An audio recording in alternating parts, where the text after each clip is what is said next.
제가 지금부터 말씀드리는 내용을 아주 주의 깊게 들어주십시오. 오늘 아침 여러분이 아는 누군가가 아침 식사를 했습니다. 계란과 녹차를 드셨습니다.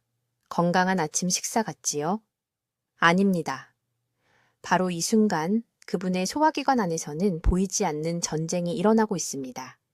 그분의 몸은 영양분을 흡수하려고 필사적으로 애쓰고 있지만 그 영양분들은 갇혀버렸습니다. 장이 분해할 수 없는 사슬에 갇혀 있는 것입니다. 계란에서 나온 단백질의 70%가 사용되지 못한 채 몸 밖으로 배출될 것입니다. 필요했던 철분은요? 사라져버렸습니다. 그분은 영양가 있는 식사를 했다고 생각하지만 세포들은 음식을 달라고 비명을 지르고 있습니다. 이것은 이론이 아닙니다. 지금 이 순간 한국 전역의 수백만 명의 몸속에서 일어나고 있는 일입니다. 한 가지 생각해 보시기 바랍니다. 아침 식사 후에 진정으로 활력이 넘쳤던 마지막 순간이 언제였습니까? 카페인 때문에 불안한 것이 아니라 진짜로 힘이 나고 머리가 맑았던 때 말입니다. 기억나지 않으신다면 여러분의 몸이 바로 이 악순환에 갇혀 있을 수도 있습니다. 그리고 그 결과는 단순히 조금 피곤한 것보다 훨씬 더 심각합니다. 제 이름은 김지혜 박사입니다. 저는 여기 서울에서 18년 동안 영양의학을 연구해 왔습니다. 저에게 찾아온 4,000명이 넘는 환자분들과 함께 일했습니다. 그분들은 지쳐 있었고 설명할 수 없는 체중 증가에 시달렸으며 어떤 약으로도 고쳐지지 않는 소화 문제로 고통받고 계셨습니다.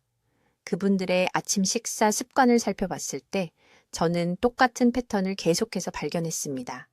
계란과 녹차, 토스트와 녹차, 단백질과 녹차. 그분들은 건강하게 먹고 있다고 생각했습니다. 실제로는 세포 수준에서 스스로를 굶기고 있었던 것입니다. 계란과 함께 녹차를 마시지 않는다고 생각하며 이 영상을 끄기 전에 잠깐만요. 이 문제는 단백질을 먹은 후 3시간 이내에 차를 마시는 모든 분들에게 영향을 미칩니다. 충분한 단백질을 먹고 있다고 믿지만 여전히 힘이 없다고 느끼는 모든 분들에게 영향을 미칩니다. 운동하고 조심해서 먹지만 여전히 배 주변의 살을 빼지 못하는 모든 분들에게 영향을 미칩니다. 그 이유는 여러분의 아침 식탁 위에 뻔히 보이는 곳에 숨어 있습니다. 여러분의 몸속에서 실제로 무슨 일이 일어나고 있는지 말씀드리겠습니다. 녹채는 카테킨이라는 강력한 화합물이 들어 있습니다. 그것이 몸에 좋다는 말을 들어보셨을 것입니다. 그리고 맞습니다. 올바르게 섭취할 때는요. 하지만 카테킨이 계란 노른자의 철분과 만나면 그들은 함께 결합하여 새로운 분자 구조를 만듭니다. 여러분의 소화 시스템은 이 구조를 분해할 수 없습니다. 철분이 갇혀버립니다. 혈류로 들어가지 못한 채 장을 통과해버립니다. 단백질도 똑같은 일이 일어납니다. 카테킨이 단백질 분자를 감싸서 장벽이 흡수하기에는 너무 큰 복합체를 만듭니다. 하지만 더 나빠집니다. 훨씬 더요. 여러분의 몸이 위장에 단백질이 있다는 것을 감지하지만 흡수할 수 없을 때 스트레스 호르몬이 급증합니다. 코르티솔이 시스템 전체에 넘쳐납니다. 몸은 굶주리고 있다고 생각해서 모든 지방을 붙들고 놓지 않습니다. 특히 배 주변에 말입니다. 그 사이 혈당이 불안정해집니다. 오후에 급격히 피곤해집니다. 카페인이나 단 것을 찾게 됩니다. 이 악순환이 날마다, 해마다 계속됩니다. 저는 계단도 거의 오르지 못하는 60대 환자분들을 봤습니다. 손주들보다 적게 먹지만 계속 살이 찌는 여성분들을 봤습니다. 매일 비타민을 먹지만 혈액 검사에서 심각한 영양 결핍이 나오는 남성분들을 봤습니다. 아침 식사 시간을 고쳤을 때 모든 것이 바뀌었습니다. 지금, 오늘 여러분은 이것을 고칠 수 있는 황금 시간에 있습니다. 여러분의 몸은 올바른 조건을 주면 치유하고 균형을 되찾는 놀라운 능력을 가지고 있습니다. 하지만 이 조합을 계속할 때마다 구덩이를 더 깊이 파는 것입니다. 염증이 쌓입니다. 영양 결핍이 커집니다. 신진대사가 더욱 느려집니다. 앞으로 몇 분 안에 계란을 올바르게 먹는 방법을 정확히 보여드리겠습니다. 여러분을 안전하게 지켜줄 정확한 시간 간격을 말씀드리겠습니다. 단백질 흡수를 막는 대신 실제로 2배로 늘려주는 아침 음료가 무엇인지 밝혀드리겠습니다.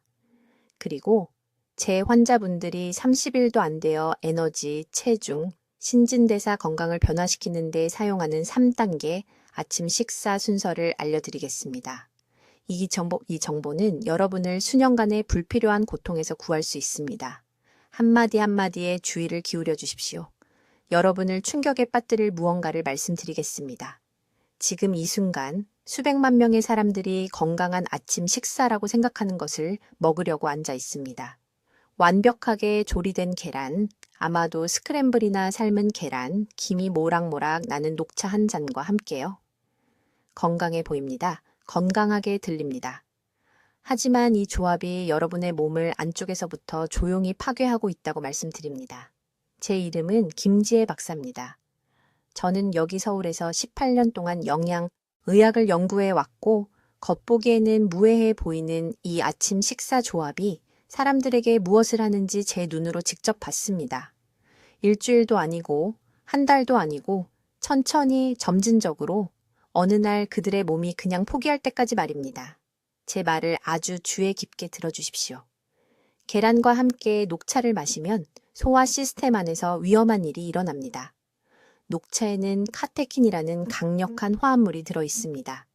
이것들은 사람들이 항산화 효능으로 칭찬하는 바로 그 물질들입니다. 하지만 아무도 말해주지 않는 것이 있습니다. 카테킨이 위장 속에서 계란의 철분과 단백질을 만나면 그들은 함께 결합합니다. 몸이 분해할 수 없는 복합체를 형성합니다. 소화할 수 없습니다. 흡수할 수 없습니다. 이것이 무엇을 의미하는지 분명히 말씀드리겠습니다. 그 계란의 영양분 중 최대 70%가 완전히 낭비됩니다. 70%입니다. 아침으로 단백질을 먹고 있다고 생각하지만 여러분의 몸은 굶주리고 있습니다. 철분을 섭취하고 있다고 생각하지만 혈액은 고갈되고 있습니다. 음식을 먹고 있지만 영양적으로는 텅 비어 있습니다. 하지만 손상은 거기서 멈추지 않습니다. 이 소화되지 않는 복합체들이 소화관에 앉아서 심각한 염증을 일으킵니다. 장 내벽이 자극받고 부어오릅니다. 위장이 하루 종일 음식을 처리하는 데 어려움을 겪습니다. 그리고 이 염증은 몸 전체에 스트레스 신호를 보냅니다. 불과 6개월 전에 한 환자분이 계셨습니다. 강남에 사시는 64세의 박 씨라는 분이셨습니다. 그분이 오셨을 때 제 병원에 찾아와 매일 오후마다 극심한 피로를 호소했습니다. 점심 식사 후에는 눈을 뜨고 있기조차 힘들어했습니다. 아무리 적게 먹어도 배 주변에 살이 계속 쪘습니다. 그의 아내는 당뇨병이 아닐까 걱정했고 자녀들은 아버지가 게을러졌다고 생각했습니다. 저는 그에게 간단한 질문 하나를 했습니다. 아침에 무엇을 드시나요? 그는 자랑스럽게 매일 아침 삶은 달걀 하나와 녹차를 마신다고 말했습니다. 텔레비전 프로그램에서 가장 건강한 아침 식사라고 해서 3년 동안 그렇게 해왔다고 했습니다. 저는 즉시 혈액 검사를 실시했습니다. 그의 철분 수치는 위험할 정도로 낮았습니다. 스트레스 호르몬인 코르티솔은 하루 종일 심하게 요동쳤습니다. 그의 몸은 영양분 부족으로 굶주리면서 동시에 스트레스 신호가 넘쳐나는 지속적인 공황 상태에 있었습니다. 녹차와 달걀 조합이 그의 아침 식사를 시한폭탄으로 만들어버린 것입니다. 매일 아침 그는 몸에 영양을 공급한다고 생각했지만 실제로는 잠자리에 들 때까지 지속되는 대사 위기를 일으키고 있었습니다. 이제 당황하기 전에 중요한 사실을 이해하셔야 합니다. 이것은 완전히 회복 가능합니다. 영구적인 손상이 아닙니다. 하지만 즉시 조치를 취해야 합니다. 다음 주나 다음 달까지 기다릴 수 없습니다. 이 조합으로 아침 식사를 할 때마다 심각한 결과에 더 가까워집니다. 제가 앞서 언급한 염증은 단순히 오후 피로만 유발하는 것이 아닙니다. 특히 복부 주변의 체중 증가로 직접 이어집니다. 몸이 생존 모드로 들어갑니다. 몸이 굶주리고 있다고 믿기 때문에 모든 칼로리를 붙잡고 있습니다. 그동안 코르티솔은 계속 높은 상태를 유지하며 특히 장기 주변에 지방을 저장하라고 몸에 신호를 보냅니다. 이것이 많은 사람들이 건강한 음식을 먹어도 여전히 체중이 증가하는 이유입니다. 이것이 8시간을 잤는데도 피곤함을 느끼는 이유입니다. 이것이 아무도 경고하지 않았던 숨은 적입니다. 주치의도 아니고 온라인에서 읽은 영양 기사도 아니고 심지어 이런 아침 식사 습관을 가르친 가족도 아닙니다. 지금 당장 배를 만져보세요. 달걀과 녹차를 함께 드셨다면 느껴지는 그 무게는 단순한 지방이 아닙니다. 그것은 염증입니다. 매일 아침 식탁에서 일어나는 영양 결핍에 대한 몸의 필사적인 반응입니다. 이제 달걀과 녹차를 함께 삼키는 순간 몸속에서 정확히 무슨 일이 일어나는지 설명하겠습니다. 이것이 여러분이 모르는 사이에 수년간 건강을 파괴해온 메커니즘입니다. 녹차가 위장에 들어가면 카테킨이라는 강력한 화합물을 운반합니다. 모두가 칭찬하는 바로 그 항산화제입니다. 하지만 아무도 말해주지 않는 사실이 있습니다. 이 카테킨이 달걀 노른자의 철분과 만나는 순간 강한 화학 결합을 형성합니다. 이렇게 생각해 보세요. 두 개의 자석이 너무 단단히 달라붙어서 떼어낼 수 없는 것을 상상해 보세요. 그것이 바로 지금 소화기관 안에서 일어나는 일입니다. 이 새로운 화합물은 완전히 소화 불가능해집니다. 장이 분해할 수 없습니다. 몸이 흡수할 수 없습니다. 그냥 그곳에 앉아서 소장의 끈적한 찌꺼기를 만듭니다. 저는 삼성의료원에서 내시경 영상을 직접 눈으로 봤습니다. 장벽이 회색의 페이스트 같은 물질로 코팅됩니다. 영양소를 흡수하는 육모라는 작은 손가락 모양의 돌기들을 막습니다. 70% 차단입니다. 즉, 아침 식사의 단백질, 철분, 비타민의 70%가 완전히 낭비됩니다. 하지만 손상은 거기서 멈추지 않습니다. 여기서부터 정말로 위험해집니다. 몸은 생존을 위해 단백질이 절실히 필요합니다. 근육, 심장, 면역세포 모두 매일 지속적으로 단백질을 필요로 합니다. 달걀을 먹었지만 단백질이 흡수되지 않으면 몸은 공황 모드로 들어갑니다. 스트레스 반응을 일으킵니다. 부신이 즉시 스트레스 호르몬인 코르티솔을 분비합니다. 이것은 소량이 아닙니다. 연세대학교 의과대학의 연구에 따르면 달걀과 녹차를 함께 먹은 후 90분 이내에 코르티솔이 정상보다 60% 더 높게 급증했습니다. 높은 코르티솔은 동시에 3가지 치명적인 일을 합니다. 첫째, 아미노산을 얻기 위해 기존 근육 조직을 분해합니다. 몸이 말 그대로 자기 자신을 먹는 것입니다. 둘째, 굶주리고 있다고 생각하기 때문에 모든 칼로리를 배의 지방, 특히 복부 주변에 저장하라고 세포에 신호를 보냅니다. 셋째, 혈당을 높게 유지하여 결국 인슐린 저항성과 제2형 당뇨병으로 이어집니다. 지난 4월에 제 병원에 오신 환자에 대해 말씀드리겠습니다. 강남구에 사시는 68세 박 여사님이었습니다. 그녀는 지쳐서 찾아왔고 아무리 적게 먹어도 체중이 늘었으며 지속적인 복부 팽만과 역류성 식도염이 있었습니다. 그녀는 매일 아침 건강한 아침 식사를 한다고 말했습니다. 삶은 달걀 2개와 녹차 1잔, 15년 동안 소화 기능을 파괴한 것입니다. 저는 혈액 검사를 실시했습니다. 철분 저장량을 측정하는 페리틴 수치가 18로 위험할 정도로 낮았습니다. 그녀의 나이에는 정상이 50 이상이어야 합니다. 혈액의 주요 단백질인 알부민은 겨우 최소 기준에 있었습니다. 하지만 충격적인 부분은 이것입니다. 그녀는 매일 충분한 철분과 단백질을 섭취하고 있었습니다. 그녀의 몸이 단지 그것을 흡수할 수 없었던 것입니다. 저는 그녀에게 아침 식사와 함께 녹차를 마시는 것을 즉시 중단하라고 말했습니다. 대신 달걀을 먹은 후 최소 3시간 후에 마시라고 했습니다. 6주 만에 페리틴이 32로 올랐습니다. 활력이 돌아왔습니다. 복부 팽만이 사라졌습니다. 3개월 후에는 다른 식단 변화 없이 순수 복부 지방 7kg을 감량했습니다. 이것은 드문 일이 아닙니다. 저는 서울에서 정확히 이와 같은 수백 건의 사례를 치료했습니다. 달걀과 녹차의 조합은 조용한 파괴자이며 지금 전국의 식탁에서 일어나고 있습니다. 여러분의 몸은 영양을 갈구하고 있지만 계속해서 사용할 수 없는 식사를 먹이고 있습니다. 이것을 기억하세요. 시간 간격이 절대적으로 중요합니다. 달걀과 녹차 섭취 사이에 최소 3시간을 기다려야 합니다. 그것이 소화기관이 녹차의 성분이 들어오기 전에 달걀의 단백질과 철분을 완전히 처리하는 데 필요한 황금 시간입니다. 카테킨이 방해합니다. 이제 여러분이 이 치명적인 아침 식사 실수를 했을 때 몸속에서 정확히 무슨 일이 일어나는지 보여드리겠습니다. 이 부분은 서울대학교 병원에 있는 제 동료들조차 우리가 처음 현미경으로 기록했을 때 충격을 받았던 내용입니다. 계란과 함께 녹차를 마시거나 계란을 먹고 2시간 이내에 녹차를 마시면 위장에서 화학 전쟁이 벌어집니다. 녹차 속 카테킨, 모두가 항산화 성분이라며 칭찬하는 바로 그 화합물이 여러분의 적이 됩니다. 자석처럼 달걀 노른자의 철분에 달라붙습니다. 하지만 이것은 부드러운 결합이 아닙니다. 소화 불가능한 복합체라고 불리는 것을 만듭니다. 소화관에서 콘크리트가 굳어지는 것처럼 생각하시면 됩니다. 저는 연구하는 동안 이것이 실시간으로 일어나는 것을 목격했습니다. 우리는 자원봉사자들에게 삶은 계란 2개를 먹게 한 다음 바로 녹차를 마시게 했습니다. 30분마다 혈액 지표를 측정했습니다.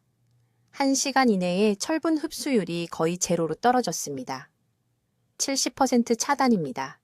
이것은 아침 식사로 계란 3개를 먹었다면 몸은 계란 1개의 영양분만 받았다는 뜻입니다. 나머지 2개는 낭비됩니다. 장에 쌓여있는 독성 찌꺼기로 변합니다. 하지만 철분 차단은 이 악몽의 시작일 뿐입니다. 단백질 파괴는 훨씬 더 심각합니다. 계란에는 인간이 섭취할 수 있는 최고 품질의 단백질이 들어 있습니다. 근육이 강하게 유지되기 위해 필요한, 심장이 계속 뛰기 위해 필요한, 뇌가 치매를 예방하기 위해 필요한 모든 필수 아미노산이 들어 있습니다. 카테킨이 이 단백질을 공격하면 단백질 분자를 감싸고 구조를 변화시킵니다. 소화 효소가 더 이상 분해할 수 없게 됩니다. 플라스틱을 소화하려고 하는 것과 같습니다. 이 소화되지 않은 단백질은 어디로 갈까요? 썩습니다. 바로 장 속에서 발효되고 썩으면서 염증을 만듭니다. 저는 매일 아침 수년간 계란과 함께 녹차를 마신 환자들의 대장내시경 검사를 해봤습니다. 그들의 장벽은 전쟁터처럼 보였습니다. 붉고 부어있고 미세 궤양으로 덮여 있었습니다. 한 환자분, 강남에 사시는 68세, 박 여사님은 지속적인 복부 팽만과 피로를 호소하며 저를 찾아왔습니다. 15년 동안 매일 아침 계란과 녹차로 건강한 아침 식사를 했는데도 왜 피곤한지 이해할 수 없었습니다. 제가 이 상호작용을 설명했을 때 그분은 우셨습니다. 15년 동안 건강하다고 생각하면서 자신을 중독시켜온 것입니다. 이 조합이 신진대사에 특히 위험한 이유는 이렇습니다. 몸이 위장의 단백질을 감지하고 사용할 준비를 합니다. 췌장이 인슐린을 분비합니다. 근육이 아미노산을 받을 준비를 합니다. 하지만 아무것도 도착하지 않습니다. 단백질이 잠겨서 사용할 수 없습니다. 그래서 몸이 패닉 상태가 됩니다. 스트레스 호르몬인 코르티솔을 분비합니다. 방금 아침 식사를 했는데도 몸은 기아 상태라고 믿습니다. 높은 코르티솔은 즉시 3가지 끔찍한 일을 합니다. 첫째, 아미노산을 얻기 위해 기존 근육 조직을 분해해서 더 약하게 만듭니다. 둘째, 기근이 오고 있다고 생각해서 모든 칼로리를 복부 지방으로 저장하라는 신호를 보냅니다. 셋째, 정오쯤 에너지를 급격히 떨어뜨려서 피곤하고 설탕이 당기게 만듭니다. 이것이 바로 계란과 녹차를 함께 먹은 많은 환자들이 아무리 적게 먹어도 사라지지 않는 완고한 복부 지방을 가진 이유입니다. 그들의 아침 식사 자체가 매일 지방 저장을 촉발시켰던 것입니다. 시간 간격이 매우 중요합니다. 카테킨은 최소 3시간 동안 소화기관에서 활성 상태로 남아 있습니다. 일부 연구에서는 최대 4시간까지 보여줍니다. 이것은 아침 7시에 녹차를 마시면 최소한 오전 11시까지는 계란을 안전하게 먹을 수 없다는 뜻입니다. 대부분의 사람들은 반대로 합니다. 7시에 계란을 먹고 8시에 녹차를 마십니다. 여전히 위험합니다. 카테킨이 체내에 남아있는 계란 단백질을 공격할 것입니다. 이 규칙을 주의 깊게 들으세요. 계란과 녹차 섭취 사이에 최소 3시간, 가급적 4시간을 기다려야 합니다. 예외는 없습니다. 이것이 여러분의 영양을 보호하는 황금 시간대입니다. 이제 여러분이 이 치명적인 아침 식사 실수를 했을 때 몸속에서 정확히 무슨 일이 일어나는지 말씀드리겠습니다. 모두가 이해해야 할 부분입니다. 왜냐하면 이것을 보고 나면 계란을 먹은 후에는 절대 녹차를 마시지 않을 것이기 때문입니다. 계란을 먹고 2시간 이내에 녹차를 마시면 소화기관에서 화학 전쟁이 시작됩니다. 녹차의 카테킨, 이것은 강력한 항산화 화합물인데 즉시 결합할 미네랄과 단백질을 찾아 나섭니다. 그리고 무엇을 찾을까요? 계란의 철분과 아연입니다. 이 카테킨이 철분 분자에 달라붙는 순간 킬레이트 복합체라고 부르는 것을 형성합니다. 수갑처럼 생각하시면 됩니다. 철분이 잠겨서 완전히 쓸모없게 됩니다. 몸이 더 이상 흡수할 수 없습니다. 장을 그냥 통과해서 배설물로 나옵니다. 하지만 여기서 정말 위험해집니다. 몸은 그 철분을 기대하고 있었습니다. 적혈구는 온몸의 산소를 운반하기 위해 그것을 사용하기를 기다리고 있었습니다. 철분이 도착하지 않으면 세포가 질식하기 시작합니다. 극적으로 갑자기가 아닙니다. 천천히. 이런 아침 식사 습관이 수개월, 수년 지속되면 제가 숨겨진 빈혈이라고 부르는 것이 생깁니다. 철분을 섭취하고 있기 때문에 혈액 검사는 여전히 정상 수치를 보일 수 있지만 세포는 그것을 받지 못하고 있습니다. 이것이 바로 많은 환자들이 피곤하고 어지럽고 계단을 오를 수 없는 상태로 저를 찾아왔는데 이전 의사들은 아무 문제도 찾지 못한 이유입니다. 동시에 일어나는 두 번째 재앙을 설명하겠습니다. 계란에는 지구상에서 가장 높은 품질의 단백질이 들어 있습니다. 생물학적 가치가 거의 완벽합니다. 하지만 단백질 소화에는 특정 효소와 위장의 최적 pH 환경이 필요합니다. 녹차는 강한 알칼리성입니다. 계란 직후에 위장으로 쏟아지면 위산을 중화시킵니다. 이것은 단백질 분자를 아미노산으로 분해하는데 절실히 필요한 산입니다. 충분한 산이 없으면 계란 단백질이 돌처럼 위장에 앉아 있습니다. 부패하기 시작하고 본질적으로 썩으면서 독성 부산물을 만듭니다. 이것이 사람들이 복부팽만, 가스를 경험하는 이유입니다. 황 냄새가 나고 몇 시간 동안 위장이 무겁게 느껴집니다. 제게 박 여사라는 환자분이 계셨는데 강남에 사시는 68세 여성분이셨습니다. 그분은 건강하게 식사를 하는데도 만성 피로와 배 주변 체중 증가를 호소하며 제 진료실에 오셨습니다. 그분은 식단 일기를 보여주셨습니다. 11년 동안 매일 아침 삶은 계란 2개와 녹차 1잔을 드셨더군요. 본인은 건강에 좋은 일을 한다고 생각하셨던 겁니다. 녹차가 지방을 태우고 계란이 근육을 만든다고 읽으셨다고 합니다. 둘 다 개별적으로는 사실입니다만 함께 먹으면 신진대사를 망가뜨리고 있었던 겁니다. 철분 수치를 측정했더니 결핍 직전 수준이었습니다. 서류상으로는 충분한 단백질을 섭취하고 있었는데도 근육량이 감소하고 있었습니다. 왜 그럴까요? 계란 단백질이 단 1g도 제대로 흡수되지 않았기 때문입니다. 여기 모든 것을 바꾸는 타이밍 요소가 있습니다. 녹차의 카테킨 화합물은 소화기관에서 약 90분에서 120분 동안 활성 상태를 유지합니다. 이것이 바로 위험 구간입니다. 이 구간 동안 계란을 섭취하면 결합 반응은 불가피합니다. 마찬가지로 계란을 먹은 후 2시간 이내에 녹차를 마시면 반대로 같은 문제가 발생합니다. 녹차가 부분적으로 소화된 계란 단백질이 아직 남아있는 위장으로 들어가면서 치명적인 결합이 일어나는 것입니다. 제가 앞서 말씀드린 코르티솔 급증은 신체가 이러한 영양소 손실을 스트레스 사건으로 인식하기 때문에 발생합니다. 부신이 당황합니다. 방금 드신 아침 식사가 낭비되고 있기 때문에 비상에너지 비축분을 동원하기 위해 코르티솔을 방출합니다. 이 코르티솔은 혈류에 포도당을 쏟아내고 그러면 인슐린이 촉발되고 그 포도당이 복부 지방으로 저장됩니다. 한편 세포들은 실제로 필요했던 단백질과 철분을 굶주린 채로 남아 있습니다. 이것이 바로 이 조합을 매일 먹는 사람들이 근육량을 잃으면서 동시에 체중이 증가하는 이유입니다. 가장 최악의 신진대사 상태에 갇히게 되는 것입니다. 이제 주의 깊게 들으십시오. 제가 지금부터 말씀드릴 내용은 안전과 재앙을 가르는 정확한 타이밍 구간입니다. 이것은 서울의 제 환자들에게 모든 것을 바꾼 골든타임 원칙이며 소화기관이 실제로 어떻게 작동하는지 이해하면 놀랍도록 간단합니다. 계란의 철분과 녹차의 카테킨은 위장에서 접촉한 후 첫 45분 이내에 가장 강한 결합을 형성합니다. 1시간이 아닙니다. 30분도 아닙니다. 정확히 45분입니다. 이때 손상이 최고조에 달합니다. 그래서 제 진료실에 오시는 모든 환자분들께 드리는 규칙이 있습니다. 계란과 녹차를 섭취하는 사이에 최소 2시간을 기다려야 합니다. 완전한 2시간입니다. 1시간 50분이 아닙니다.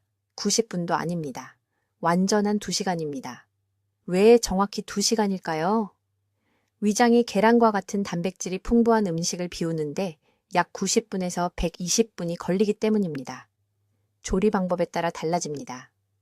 반숙 계란은 완숙 계란보다 더 빨리 빠져나갑니다. 야채를 넣은 스크램블 에그는 더 오래 걸립니다.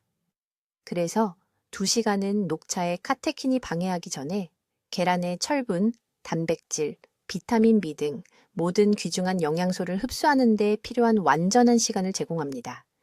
실생활에서는 이렇게 보입니다. 아침 7시에 계란 아침 식사를 하셨다고 가정해 봅시다. 최소한 9시까지는 녹차를 드실 수 없습니다. 8시에 드셨다면 녹차는 10시까지 기다려야 합니다. 영양소 흡수를 보호하고 싶다면 이것은 협상의 여지가 없습니다. 하지만 여기서 흥미로운 부분이 나오는데 대부분의 사람들이 완전히 잘못 알고 있는 부분입니다. 타이밍은 양방향으로 작동합니다. 녹차를 먼저 마시면 계란을 먹기 전에도 2시간을 기다려야 합니다. 왜냐고요? 카테킨이 소화관에서 활성 상태로 남아있기 때문입니다. 다음에 내려오는 철분과 단백질과 결합하기 위해 그곳에서 기다리고 있는 것입니다. 강남에 최여사라는 환자분이 계셨는데 아침 6시에 명상하며 녹차를 마신 다음 7시 30분에 계란을 드셨습니다. 90분이면 충분하다고 생각하셨던 겁니다. 충분하지 않았습니다. 철분 수치가 위험할 정도로 낮았는데 매일 철분이 풍부한 음식을 먹고 있었기 때문에 이해할 수 없었던 겁니다. 타이밍을 고쳐서 녹차를 아침 9시 30분 이후로 늦추자 8주 만에 철분 수치가 정상화되었습니다. 8주입니다. 이 간단한 조정이 얼마나 강력한지 보여줍니다. 그런데 아침 식사로 계란과 함께 따뜻한 음료를 꼭 마셔야 한다면 어떻게 해야 할까요? 안전한 선택은 무엇일까요? 이것은 중요한 정보입니다. 일반 뜨거운 물은 항상 안전합니다. 실제 차잎이 들어있지 않은 허브차, 예를 들어 캐모마일, 페퍼민트, 생강차 같은 것들은 전혀 문제 없습니다. 카테킨이 들어있지 않습니다. 블랙커피도 괜찮습니다만 과도한 카페인은 칼슘 흡수에 자체적인 문제가 있기 때문에 한 잔으로 제한하는 것을 권합니다. 하지만 실제로 계란 영양을 향상시키는 음료가 있는데 거의 아무도 이것을 모릅니다. 미지근한 레몬물입니다. 뜨겁지도 차갑지도 않은 미지근한 것입니다.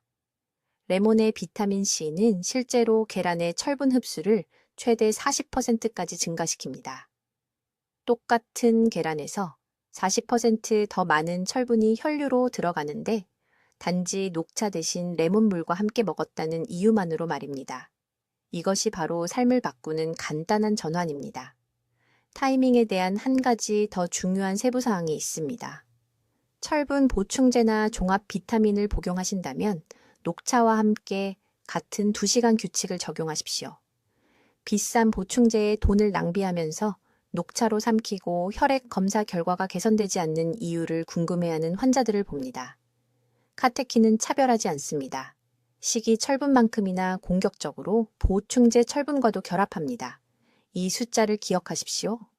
2시간입니다. 적어두십시오. 필요하다면 휴대폰에 타이머를 설정하십시오. 이 단 하나의 조정으로 영양소 흡수의 70%를 보호할 수 있습니다. 이것은 작은 숫자가 아닙니다. 이것은 번성하는 것과 세포 수준에서 천천히 굶주리는 것 사이의 차이입니다. 이제 내일 아침부터 소화기관을 구할 수 있는 무언가를 공개해야 합니다. 이것은 따라야 하는 정확한 타이밍 구간이며 아무리 강조해도 지나치지 않습니다. 매우 주의 깊게 들으십시오. 왜냐하면 이것이 영양소를 제대로 흡수하는 것과 위장은 고생하면서 세포는 굶주리는 것의 차이입니다. 계란과 녹차 사이의 안전한 간격 시간은 최소 2시간입니다. 1시간이 아닙니다. 90분도 아닙니다. 꼬박 2시간입니다. 이 특정 시간이 왜 그렇게 중요한지 정확히 설명해 드리겠습니다. 계란을 먹으면 위장은 즉시 단백질 사슬을 분해하기 시작합니다. 이 초기 분해 과정은 약 45분에서 60분 정도 걸립니다. 하지만 대부분의 사람들이 이해하지 못하는 것이 있습니다. 계란 노른자의 철분은 마지막 한 입을 삼킨 후 최대 2시간 동안 계속 방출되고 흡수됩니다. 이 전체 시간 동안 장벽은 철분 분자와 아미노산을 적극적으로 흡수하고 있습니다. 이제 이 중요한 흡수 단계에서 녹차를 마시면 카테킨이 소화관으로 쏟아져 들어와 즉시 존재하는 모든 영양소와 결합하기 시작합니다. 그것들은 작은 자석처럼 작용하여 철분 입자를 붙잡고 단백질 조각을 감쌉니다. 이러한 복합체가 형성되면 신체는 그것을 분해할 수 없습니다. 그것들은 그대로 배설물로 배출됩니다. 영양을 완전히 잃게 되는 것입니다. 강남에 사시는 박 여사라는 68세 환자분이 있었습니다. 매일 아침 계란 3개를 드시는데도 만성 피로를 호소하며 제 병원에 오셨습니다. 왜 기력이 계속 떨어지는지 이해할 수 없다고 하셨습니다. 그분의 일상을 검토했을 때 아침 식사 후 정확히 30분 뒤에 녹차 한 잔을 드신다는 것을 발견했습니다. 5년 동안 매일같이요. 철분이 풍부한 음식을 충분히 섭취했는데도 철분 수치가 위험할 정도로 낮았습니다. 계란 아침 식사와 차를 2시간 반 간격으로 분리한 지 3주 만에 기력이 돌아왔습니다. 20년은 젊어진 것 같다고 말씀하셨습니다.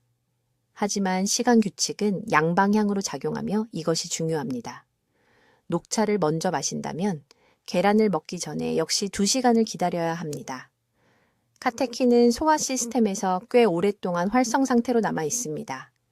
위벽을 코팅하고 소화액에 떠다니며 다음에 들어올 것과 결합하기를 기다립니다. 계란과 녹차를 모두 좋아하는 모든 환자에게 제가 드리는 정확한 아침 식사 지침입니다. 일어나서 상곤에 물 한 잔을 마십니다. 15분을 기다린 다음 채소와 함께 계란을 드십니다. 계란 식사 후 최소 2시간을 기다립니다. 이 시간 동안 맹물은 마실 수 있지만 다른 것은 안 됩니다. 꼬박 2시간이 지난 후에야 녹차를 즐기셔야 합니다. 그런데 아침 공복에 차를 먼저 마시는 것을 선호한다면요. 그것은 괜찮습니다. 일어나자마자 녹차를 드십시오. 하지만 그러면 계란이나 고단백 아침 식사를 하기 전에 완전히 2시간을 기다려야 합니다. 그 아침 차 시간을 가벼운 스트레칭이나 독서에 사용하고 대신 오전 중반에 단백질 식사를 하십시오. 오늘 밤 이 일정을 적어서 냉장고에 붙여두시기 바랍니다. 내일 아침 제가 설명한 대로 정확히 식사 시간을 맞추십시오. 신체가 즉시 영양소를 더 효율적으로 흡수하기 시작할 것입니다. 일주일 안에 오후의 기력 저하가 사라지는 것을 느끼실 것입니다. 2주 안에 완고한 뱃살이 줄어들기 시작할 것입니다. 왜냐하면 신진대사가 마침내 절실히 필요한 아미노산을 얻게 되기 때문입니다. 2시간 규칙은 협상의 여지가 없습니다. 이것은 소화 시스템이 필요로 하는 황금 시간입니다. 이것을 존중하면 신체가 에너지, 힘, 그리고 적절한 영양으로 보상할 것입니다. 무시하면 아무리 많은 계란을 먹어도 세포를 계속 굶주리게 할 것입니다.